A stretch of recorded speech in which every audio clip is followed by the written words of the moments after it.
Il Teatro Comunale stracolmo di ragazzi provenienti da più di 90 paesi. Il saluto delle autorità e il contributo musicale dell'orchestra del Conservatorio Antonio Buzzolla. È così che ad Adria, in provincia di Rovigo, si è inaugurato il primo forum mondiale di giovani provenienti dalle riserve della biosfera MAB, aree riconosciute dall'UNESCO per la loro particolare valenza naturalistica. Sono circa 300 ragazzi da 95 paesi diversi del mondo, dove ci sono queste riserve di biosfera dell'UNESCO, e abbiamo desiderato incontrarli perché oltre che ascoltarli volevamo veramente raccogliere da loro tutta l'energia che serve per veramente affrontare queste grandi sfide che abbiamo dello sviluppo sostenibile. Sono tutti ragazzi che ci mettono la faccia, la vita, l'energia da anni, che avevano voglia di fare sentire la loro voce, mostrare che ci sono, che stanno già adoperandosi per questo sviluppo sostenibile, e quindi vengono anche qui a chiedere maggiore sostegno, maggiore attenzione a quello che chiedono, a quello che propongono.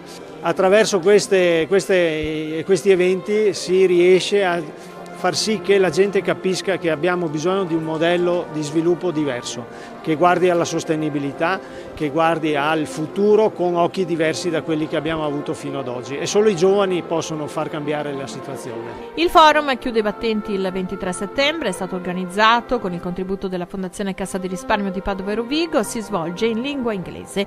I ragazzi coinvolti partecipano a workshop dedicati alla sostenibilità ambientale e sono ospitati in alcuni luoghi simbolici del Delta del Po, area tra Veneto e Emilia Romagna, che proprio di recente ha ottenuto l'ambito riconoscimento.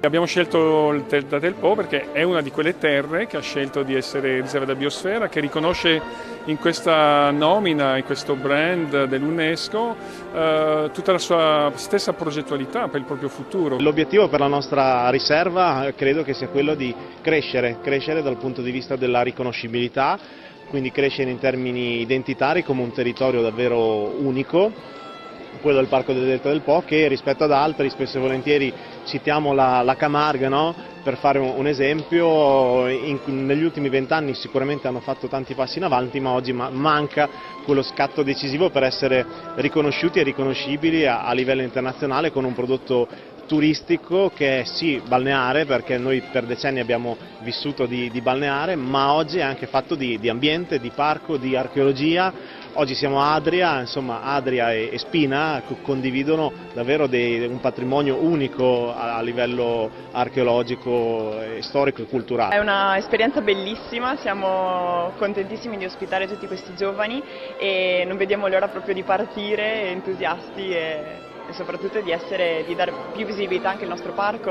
A proposito di questo convegno io debbo, a nome della Fondazione Cassa di Risparmio di Padova e Rovigo, a cui ho il piacere di rappresentare, mettere in evidenza qual è stato l'impegno dell'ente parco del Delta del Po, da noi sostenuto, per ottenere il riconoscimento UNESCO per il Parco del Delta del Po, perché questa è stata evidentemente premessa per l'incontro che si realizza oggi, quindi è motivo di particolare soddisfazione, anche perché siamo sempre stati convinti, e lo siamo sempre più, che la valorizzazione del Parco del Delta del Po, dell'area del Delta del Po, che è un privilegio non solo della provincia di Rovigo ma del nostro Veneto, possa rappresentare veramente un volano per lo sviluppo turistico di questi territori. Quindi queste sono le ragioni che sono state un po' alla base del nostro intervento e della nostra attenzione a tutte queste iniziative. Alla conclusione del forum verranno nominati gli ambasciatori MAB, uno per regione del mondo, che parteciperanno al prossimo forum UNESCO dei giovani che si terrà a dicembre a Parigi. Avremo dei workshop e loro saranno protagonisti di questo workshop guidati da personale dell'UNESCO.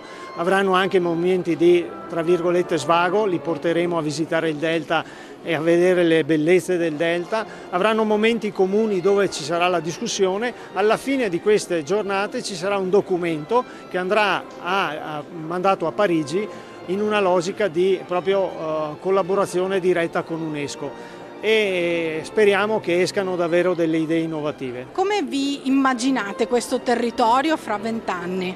Beh, certamente me lo immagino un territorio proiettato verso il futuro, un territorio proiettato verso il mondo, ma conscio delle sue tradizioni, conscio di quello che è e conscio di quello che la gente può fare, davvero renderle una delle perle dell'Italia, dell'Europa e del mondo.